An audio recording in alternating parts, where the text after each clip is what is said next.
মার্কিন সিনেটে আবারও থেমে গেল যুদ্ধ থামানোর উদ্যোগ। কিন্তু প্রশ্ন হলো, যুদ্ধ চালিয়ে যাওয়ার বৈধতা কতদিন? একদিকে আইনি সময়সীমা শেষের মুখে, অন্যদিকে মাঠে শক্তিশালী অবস্থান নিচ্ছে শহীদ খামেনির ইরান। যুদ্ধক্ষেত্রে ক্রমেই সুবিধাজনক অবস্থানে যাচ্ছে ইরান। ওয়াশিংটনের রাজনৈতিক দ্বিধা আর তেহরানের প্রস্তুতির এই দ্বৈরথে কার হাতে আসল নিয়ন্ত্রণ? আইনের দিক থেকে ট্রাম্প প্রশাসন কতটা চাপে?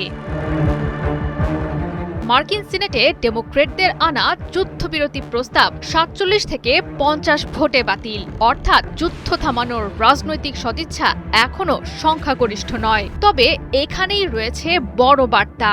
নিজ দলের বিপক্ষে গিয়ে রিপাবলিকান ২ সিনেটরের সমর্থন আর একজন ডেমোক্রেটের বিপরীত অবস্থান প্রমাণ করে বিষয়টি আর শুধু দলীয় রাজনীতির মধ্যে সীমাবদ্ধ নেই। ক্যাপিটল হিলে এখন স্পষ্ট বিভাজন। একদল বলছে যুদ্ধের কৌশল পরিষ্কার নয়, আরেক দল বলছে প্রেসিডেন্টের ক্ষমতা সীমাহীন নয়। অর্থাৎ ভেতরে ভেতরে ফাটল বাড়ছে, যা ভবিষ্যতে বড় রাজনৈতিক সংকটের ইঙ্গিত দিচ্ছে।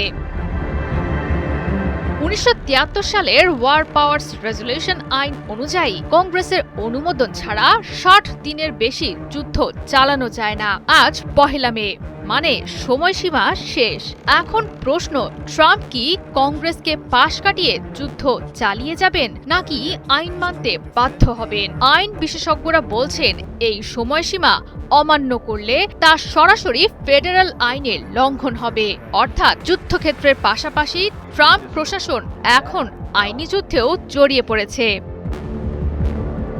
এদিকে মধ্যপ্রাচ্যে চলমান যুদ্ধবিরতির মাঝে নিজেদের আরও প্রস্তুত করেছে তেহরান। নির্ধারণ করা হয়েছে লক্ষ্যবস্তু, প্রস্তুত রয়েছে ক্ষেপণাস্ত্র ও ড্রোনের বিশাল ভান্ডার। আরও আধুনিক করা হয়েছে প্রতিরক্ষা ব্যবস্থা। শুধু প্রতিরক্ষা নয়, পাল্টা আঘাতেও প্রস্তুত তেহরান। নৌবাহিনীর কমান্ডারের নতুন অস্ত্র উন্মোচনের ঘোষণাও দিচ্ছে গুরুত্বপূর্ণ বার্তা, যা শুধু প্রতিরোধ নয়, মনস্তাত্ত্বিক চাপও তৈরি করছে প্রতিপক্ষের ওপর। অর্থাৎ যেখানে আমেরিকা রাজনৈতিক ও আইনি জটিলতায় আটকে, সেখানে যুদ্ধের ময়দানে নিজের অবস্থান আরও সুসংহত করছে ইরান। এখন সামনে কি হতে পারে? বিশ্লেষকরা বলছেন ৩টি সম্ভাবনার কথা।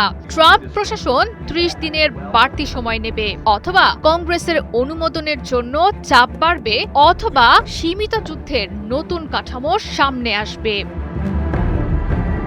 ট্রাম্প যদি বুনো ওল হয়, তাহলে ইরানও বাঘাতে তুল। ওয়াশিংটনের রাজনীতি যখন দ্বিধাগ্রস্ত, তখন তেহরান দেখাচ্ছে দৃঢ়তা। আইনের লড়াই আর কংগ্রেসের বিভাজন, সব মিলিয়ে আমেরিকা এখন এক অনিশ্চয়তার মোড়ে।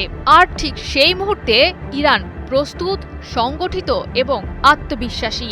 এই লড়াই শুধু অস্ত্রের নয়, এটি ইচ্ছাশক্তি, কৌশল আর স্থিরতার লড়াই। চাপের মুখে কে টিকে থাকবে তা নির্ধারণ করবে কৌশল, ধৈর্য আর রাজনৈতিক স্থিতিশীলতা।